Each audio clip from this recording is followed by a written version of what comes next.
Hey, everybody, welcome to Lift Up with Jeannie Walden, the podcast that's going to take you on a journey to unlock your full potential in business, life, and beyond. Pretty crazy, right? Well, I'm your host, Jeannie Walden. I'm a businesswoman, entrepreneur, author, and a mentor, and I am bringing you actionable insights and inspiring stories from some of the world's top leaders, innovators, and celebrities. That's right. I am tapping into my vast network of friends, colleagues, coworkers, and some people that I meet in some pretty crazy places to show you balance, breakthroughs, and bold moves. So whether you're looking to scale your business, find harmony in your daily life, or just get a behind the scenes look at the mindset of high achievers, you've come to the right place. Through my proprietary AIR method, which is authentic, inspirational, and relatable, we're uncovering secrets to living a more fulfilled life and achieving success on your terms. Every week, I'm diving into topics that matter most of all to you, from navigating challenges to celebrating your wins. And don't worry, it's so relatable, it's refreshingly fun because growth does not have to be boring. So buckle up and get ready to soar. Join me as we ignite ideas, fuel ambition, and take you toward your greatest potential. This is Liftoff with Jeannie Walden. Let's get started. We are absolutely thrilled to welcome a special guest to Lift today, Marc Roberge. He's the lead singer and rhythm guitarist of the iconic band O.A.R. Marc's not only a celebrated musician, but also a true champion of authenticity, both on and off the stage. You're not going to believe this interview that we had with him today.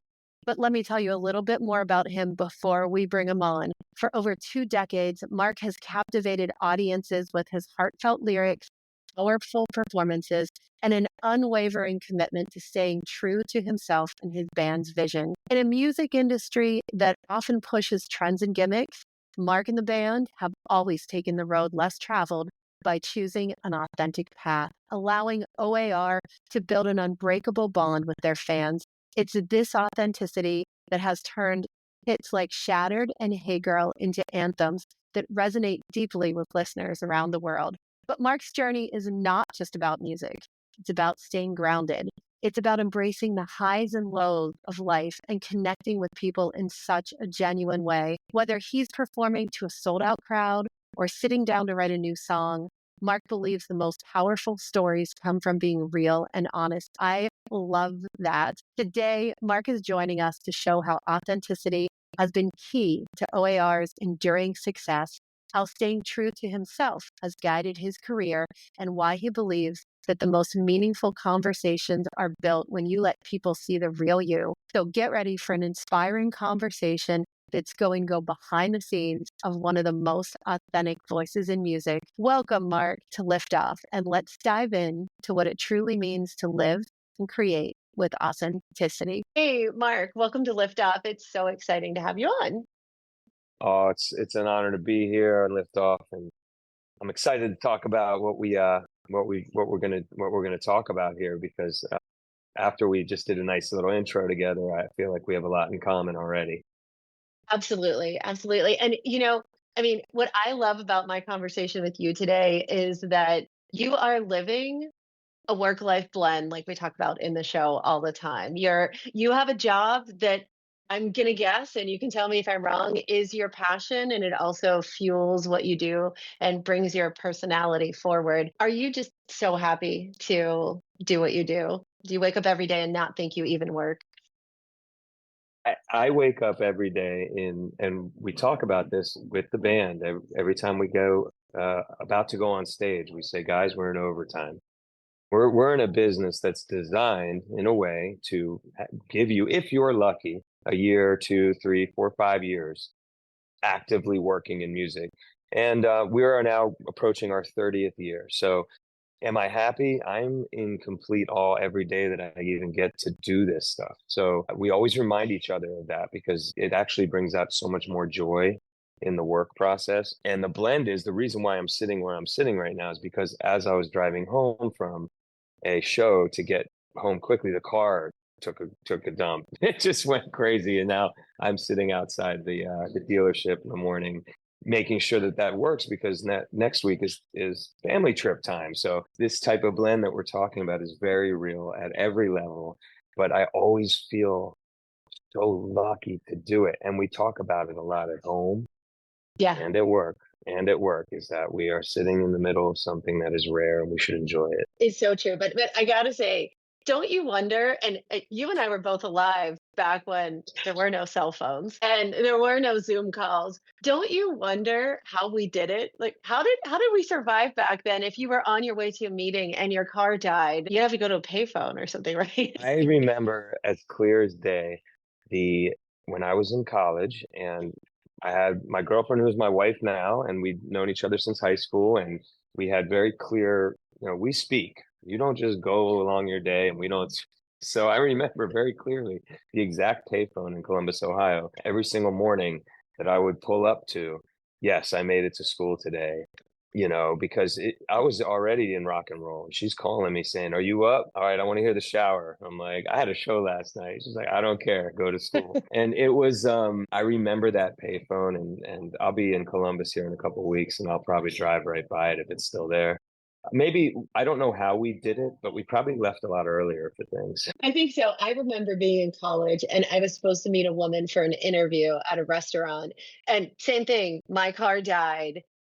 And I had to go to the phone book, look up the restaurant's phone number, call the restaurant, and ask them to look for this woman to send the message that I was going to be late to the interview. And then I had to take the bus schedules, that paper, and look at the bus schedules to figure out how to get the buses, multiple, down to the interview, which I You know, never made and it to. I just And I'll tell you something. I had dinner with my parents 2 nights ago in Virginia, and in the middle of the country, I had a show. I said, "Ma, you live in Maryland. Can you guys meet me for dinner?"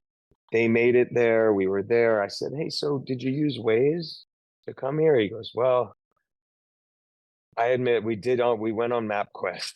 I said that. And they were there 20 minutes before I was there. yeah, So, hey, yeah. listen, maybe there's something to it. I don't know. Yeah. I do the nostalgia is something that again I enjoy quite a bit of. I like to kind of put pause on time and enjoy those things because it's something more real about it, I think. Yeah. Yeah. Well, that and I think that being relatable and being authentic is a lot of what I think has made you so successful over the past 30 years with the band. Tell me, what percentage of your fans do you think have followed you the full way? It's a really good question. Thank you. They are the reason that we get to do it. So when I see people out there that I know them well, and we share different decades. So there's some folks who've been there since the very, very beginning. I'm talking in high school. To this day, I had my friend Matt Kusher, who owns a bunch of restaurants in Miami, come on the bus because we were in Florida. I said, "You're coming with us." And he spent the weekend with us touring, reminiscing about the field parties and the backyards and front yards that we were playing. And there's many of those people. It's the same crew. But then there's the decades in the middle where, you have the people there, the first 10 years of O.A.R taping and actively trading those shows. So they were a Yeah. meaningful part of our business. I know them very well. Been to their weddings. We've enjoyed life's memories together. And then there's the decades that followed. There's two other ones where we picked up some amazing folks that heard us maybe in a TV show or a movie or the radio when we became a mainstream band. And then they went on tour and discovered that that's really what we do. And they wanted to join the party. And we're celebrating 100, 140, 150 shows together. We're making sure we recognize them at venues like Red Rocks and the Gorge and places that they feel connection to. And we can make sure that they understand that we understand they're the reason we're there in the first place. And I think that that's just what we do. Now, will there be a limit to what we do in the success of business because of that? Because we're not chasing the masses all the time. Mhm. I'd rather be authentic and have a core that we can experience this thing till the end. And it's been amazing. I mean, it really has. So to answer your question, we've had folks with us for 30 years, 20 years, 10 years, 20 Yeah. shows, 50 shows, 100 shows, but we know who they are because they try and it's awesome. Well, I know, Gordon, who's a guest on this episode, is a more recent fan of yours. And he was telling me all about it before the interview of how Jonathan took him to a concert and he heard the music and he fell in love. And now it is on his playlist and he listens to it all the time. So I think, We were hanging out. We were hanging out at Red Rocks at the after party. I mean, come on. We had the food truck was there, the whole band, a bunch of people. Like Gordon was in the middle.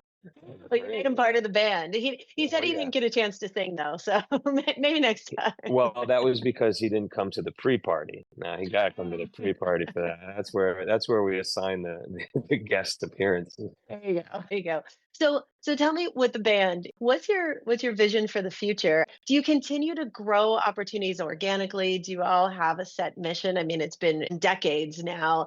Do you know where you're going to go next, or are you letting the world take you there?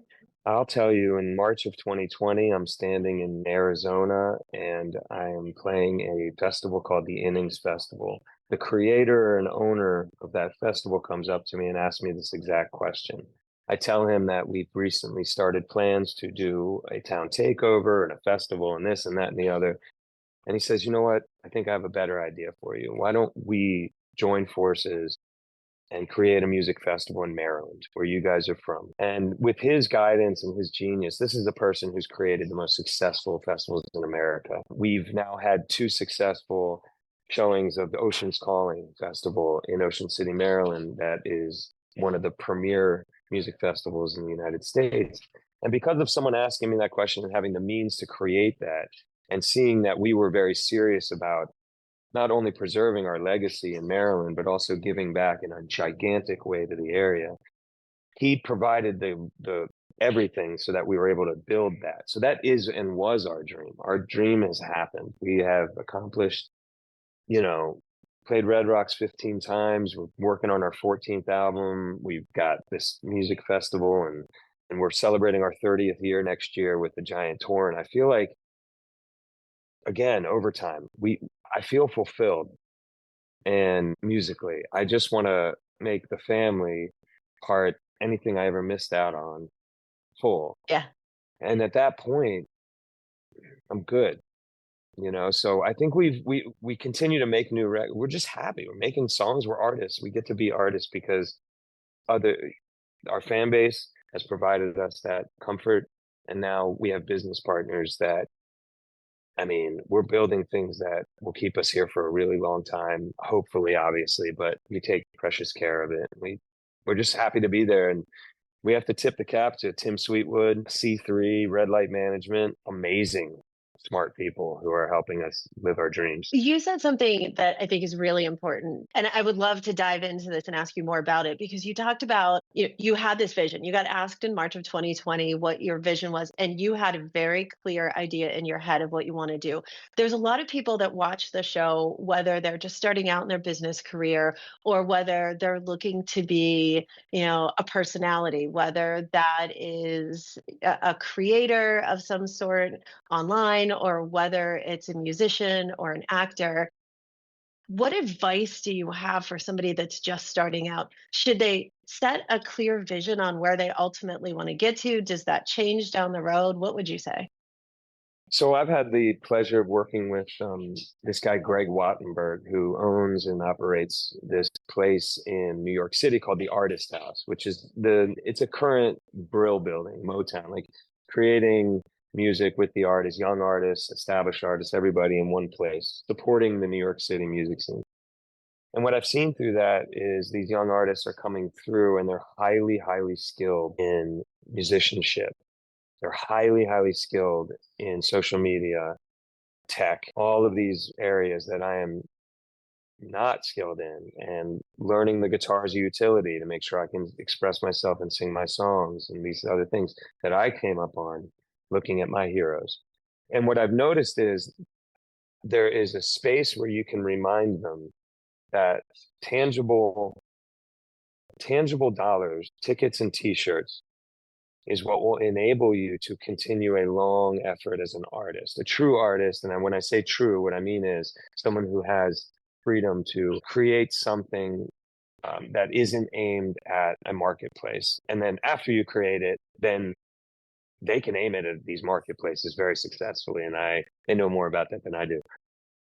But I think there is a void there where I believe young folks coming up in these industries may not know that it's possible to tour and to create live experiences at very small numbers to see that multiplication. So when they have 250 people at a show, they don't realize what a success that is, because 250 followers is not a lot. 250 streams is not a lot. 2 million is not a lot. But 250 people who are paying money to come into a venue to watch you sing your original songs is more valuable in the long run than anything else. So my advice to young artists is the same advice that I would give them 20 years ago if anyone were to ask, which they were not. It's be willing to play anywhere, anytime, at the drop of a hat. Put that pride wherever you got to put it, and that ego wherever you got to put it. And I'm sitting right now in a pizza restaurant in Douglaston, and I would, if I had my guitar, I would play it right now if someone asked, right? Because that's what it takes. So tickets and t-shirts is what we preach at Artist House, because they're already handling the music end of it, are the producers, the amazing artists and engineers. But what I'm there for, and what I think, able to provide for younger artists that I meet on the road, like we were just on the road with Ripe, Yeah. amazing young band from Boston, coming up very quickly. The advice to them was tickets and t-shirts, communication, networking, be there, be present. Don't, everything can't be done on a telephone. And then they taught me a bunch of things that can be done on a telephone and blew my mind. So I think there's a happy medium where we can kind of work together, these different generations. I was the first generation with cell phones, first generation with Napster. Napster created our fan base beyond Columbus and Maryland. A lot of things we can share, but I think it takes someone of our era to be able to also swallow that ego and pride and learn things that we clearly do not know because we weren't born onto a computer. So to answer that question in a huge, long-winded way, tickets and t-shirts, play anywhere, anytime, no ego, and then market Yeah. yourself when the music's done. Yeah, well, it makes so much sense, and even in the business world, you get invited to speak at a conference or something, and you walk into a room, and it might be smaller, and there might be 15 people there, but it is 15 people who value what you have to say. And I even know with this show, I will, as everybody does when they're trying to create something, you'll wonder, is anybody even watching this? Does anybody even They care? And are. someone they are, and someone will walk up to you and say, "Oh my gosh!" And in fact, we had this happen. We were on vacation in St. Martin of all places, and a woman walked up to me and said, I I'm following my dream to become a chef because I watched this guest on your show. How she found the show, I have no idea.